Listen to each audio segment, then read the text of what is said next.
Hello guides, आज हम लोग बात करने जा रहे हैं कंसंट्रेशन। कंसंट्रेशन होता क्या है? तो हम इसका डिफिनेशन दे सकते हैं, amount of solute present in given amount of solution is called concentration. कहने का मतलब यह है कि जब हम कोई भी सॉल्यूशन बनाते हैं तो हमारा टोटल सॉल्यूशन किस पे डिपेंड होता है? सॉल्यूट एंड सॉल्वेंट पे। अगर हम सॉल्यूट का कंसंट्रेशन सॉल्यूशन में बढ़ाते चले जाएंगे तो हमारा कंसंट्रेशन क्या होता जाएगा? अधिक होता जाएगा, बढ़ता चला जाएगा। और अगर सॉल्यूट का कंसंट्रेशन हम लोग कम करते चले जाएंगे तो हमारा सॉल्यूशन कैसा होता जाएगा? डाइल्यूट होता जाएगा। तो हम कह सकते हैं कि कंसंट्रेशन क्या है? Concentration is amount of solute present in given amount of solution is called concentration. Now we are going to discuss concentration term. First concentration term is mass by mass. हमारा फर्स्ट कंसंट्रेशन टर्म है mass percentage. Mass percentage क्या होता है? Generally हम लोग mass percentage mass by mass calculate करने के लिए यूज करते हैं। जैसे अगर हमें सॉल्यूशन का कंसंट्रेशन निकालना है, तो हम कंसंट्रेशन सॉल्यूट के अकॉर्डिंग भी कर सकते हैं और सॉल्वेंट के अकॉर्डिंग भी निकाल सकते हैं।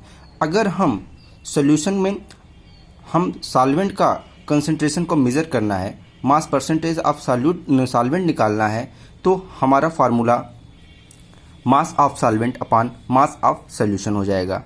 और अगर हमारा परसेंटेज ऑफ सॉल्यूट का काउंट करना है, परसेंटेज ऑफ सॉल्यूट, देन हम फार्मूला होगा मास of solute upon mass of solution. क्योंकि परसेंटेज निकालना है इसलिए हम लोग 100 से मल्टीप्लाई कर देंगे। तो हम अगर यहाँ पे सॉल्यूट को डिफाइन करते हैं तो इसका डिफिनीशन लिख सकते हैं कि the mass of solute present in 100 gram of solution. 100 gram of solution. तो अगर हम मास परसेंटेज निकालें, मास परसेंटेज ऑफ सॉल्यूट का क्या होगा? तो यहाँ पे जिसका हम मास परसेंटेज निकालते हैं उस टर्म को हम लोग ऊपर निकल रखते हैं, मास of solute upon mass of solution, mass of solution into 100। उसी प्रकार अगर हमें मास ऑफ सॉल्वेंट निकालना होगा, मास परसेंटेज ऑफ सॉल्वेंट, तो हम लिख सकते हैं mass of solvent upon mass of solution into 100। और आप जानते हैं कि सॉल्यूट प्लस सॉल्वेंट को मिला देंगे तो हमारा क्या तैयार हो जाएगा? सॉल्यूशन तैयार हो जाएगा। या हम सॉल्यूट का मास परसेंटेज निकाल के 100 में से माइनस कर देंगे तो हमें सॉल्वेंट का भी मास परसेंटेज पता चल जाएगा। नेक्स्ट हमारा जो टर्म होगा मास परसेंटेज में वॉल्यूम परसेंटेज को हम अगर सॉल्यूट के लिए डिफाइन करें तो लिख सकते हैं the volume of solute present in 100 ml of solution. तो हमारा फार्मूला हो जाएगा volume percentage of solute equal to volume of solute upon volume of solution into 100। Friends, हम इसको V बाई वी भी करते हैं। वॉल्यूम परसेंटेज को हम लोग V बाई वी नोटेशन से represent, V by V means ऊपर भी टर्म वॉल्यूम हम लोग निकाल रहे हैं, नीचे का भी टर्म हमारा वॉल्यूम है, तो इसको हम V बाई वी के फॉर्म में भी लिख सकते हैं। अगर यहाँ पे अगर हमें वॉल्यूम परसेंटेज ऑफ सॉल्वेंट निकालना होगा तो हम लिख सकते हैं 100 minus volume percentage of solute. यहाँ पे जैसा मालूम है कि अगर कोई भी दो कंपोनेंट A और B निकालें और वो 100 के इक्वल है, तो यहाँ पे हम परसेंटेज की बात कर रहे हैं, तो जो A का परसेंटेज होगा और B का परसेंटेज होगा वो कितने के बराबर होगा? 100 के बराबर होगा।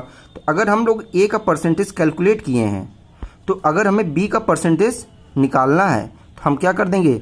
100 माइनस A% कर देंगे तो हमें B का परसेंटेज मालूम चल जाएगा। तो उसी प्रकार हम लोग 100 में से अगर हम सॉल्यूट का कंसंट्रेशन माइनस कर देंगे तो हमें वॉल्यूम परसेंटेज ऑफ सॉल्वेंट मिल जाएगा। नेक्स्ट हमारा टर्म है मास बाई वॉल्यूम। अगर हमें इसका डिफिनीशन लिखना होगा तो हम लिख सकते हैं कि फॉर सॉल्यूट कि it is defined as mass of solute present in 100 ml volume of solution. तो अगर हम इसका फार्मूला लिखें, इसको हम W बाई V के फॉर्म में रिप्रेजेंट करते हैं। वॉल्यूम परसेंटेज को V by V, mass by volume, mass को हम लोग मेजर करते हैं वेट में, मास को किस पे निकालते हैं वेट में, और वॉल्यूम को V में मेजरमेंट करते हैं। तो इसको W बाई V के फॉर्म में represent W by V formula भी कहते हैं। अगर हमको यहाँ पे मास by volume percentage of solute calculate करना है तो हम लोग लिख सकते हैं मास of solute upon volume of solution into 100। तो हमारा क्या निकल जाएगा, मास by volume percentage of solute. Next हमारा जो टर्म होगा मोलरिटी होगा।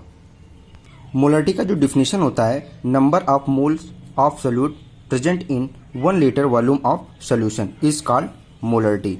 तो मोलरिटी का हम लोग डिफिनीशन फार्मूला कह सकते हैं, molarity is equal to number of moles of solute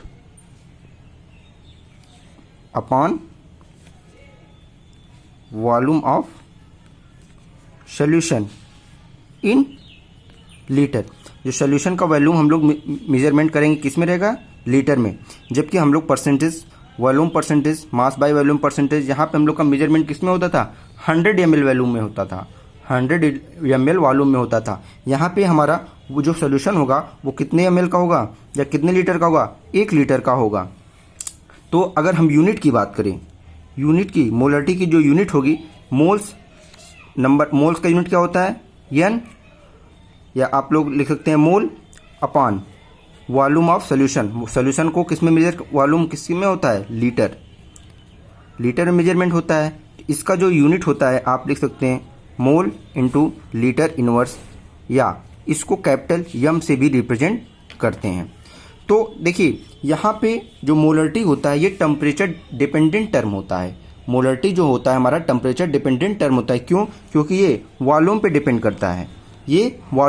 करता है, इसलिए जो मोलरिटी होती है वो हमारा टेम्परेचर डिपेंडेंट टर्म होता है। हमारा जो नेक्स्ट टर्म है फॉर्मेलिटी को मोलरिटी को डिफाइन करते हैं और उसके बाद हम लोग फॉर्मेलिटी को, फ्रेंड्स जो फॉर्मेलिटी है एक प्रकार से मोलरिटी को रिप्लेस किया गया है। हम in case of ionic compound we use formality in the place of molarity, क्योंकि जो आयनिक कंपाउंड होते हैं वो आयंस में एग्जिस्ट करते हैं और जो मोलरिटी होता है वो किसमें, मॉलिक्यूल्स में एग्जिस्ट करते हैं। तो इसलिए अगर हम लोग को आयनिक कंपाउंड मिलता है तो हम लोग वहाँ पे फॉर्मेलिटी टर्म यूज करते हैं। कहने का मतलब इन case of ionic compound like NaCl, Na2CO3, अगर ऐसे कोई आयनिक कंपाउंड आपको मिल जाता है तो आप वहाँ पे मोलरिटी कैलकुलेट नहीं करते, आप वहाँ पे क्या कैलकुलेट करेंगे, फॉर्मेलिटी कैलकुलेट करेंगे। ठीक, तो इसका जो डिफिनीशन होगा एकदम सेम डिफिनीशन होगा मोलरिटी की तरह।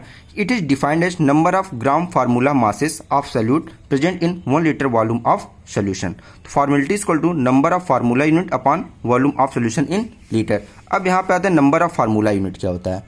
वहाँ पे देखिए टर्म, यहाँ पे हम लोग आयनिक कंपाउंड की बात कर रहे हैं, तो आयनिक कंपाउंड में हम मॉलिक्यूलर मास नहीं मिलता, आयनिक कंपाउंड में हमको क्या मिलता है, फार्मूला मास मिलता है। तो हम कह सकते हैं कि formula mass is used in place of molar mass because ionic compound exist as ion not as molecules. Okay, जैसे अगर हम एग्जांपल ले लें कि 0.2 m एक्वस सोल्यूशन है Na2CO3 का, तो ये कंटेन करेगा। तो अगर हम आपसे पूछें, अगर आप इसको डिसोसिएट करेंगे तो किस में टूटेगा, 2Na plus CO3 2 minus, 2Na plus CO3 2 minus. तो अगर ये देखिए 0.2 m है, इसमें टूटा तो किस में टूटा, तो अब इसका जो डबल होगा तो 4m Na मिला और 0.2m CO3 मिला। तो अब ये देखिए ये किस में डिसोसिएट हुआ, आयंस में डिसोसिएट हुआ, ये मॉलिक्यूल्स है नहीं, तो इसलिए हम यहाँ पे इसका फार्मूला यूनिट निकालते हैं। Okay, next term is strength of solution, जो कि हम लोग नेक्स्ट क्लास में बात करेंगे। Thank you.